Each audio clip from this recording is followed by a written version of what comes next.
นี้นะคะเราก็มาตำแตงนะยำแตงกับซีฟู้ดนะคะแซ่บๆจ้า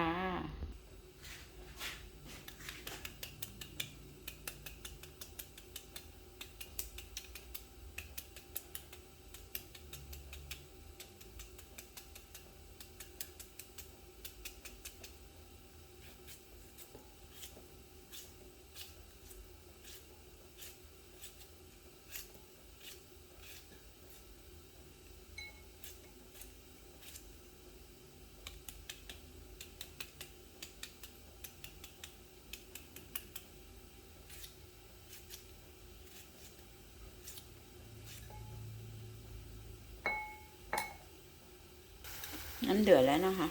เราก็มาลวกซีฟู้ดนะคะสำเร็จนะคะอันนี้ลวกเสร็จแล้วนะคะเราก็ทำการปรุงเลยนะ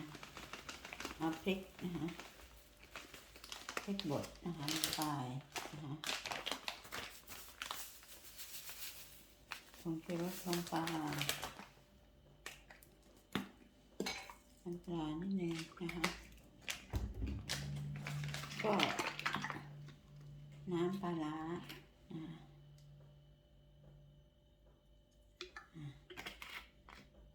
ลงไป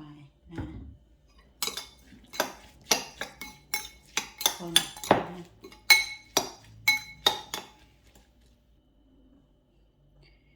อันนี้นะคะเราก็ใส่มะเขือเทศ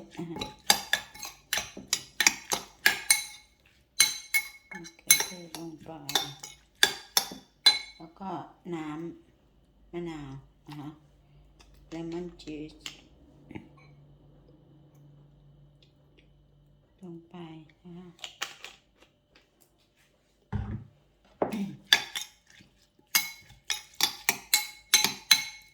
น่าทานไหมคะ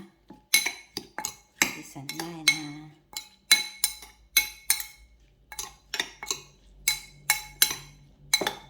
โอเคเดี๋ยวชิมนะคะ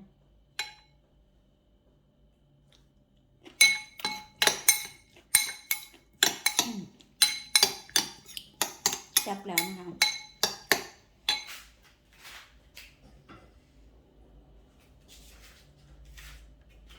นี่แล้วก็ใส่ของทะเลลงไป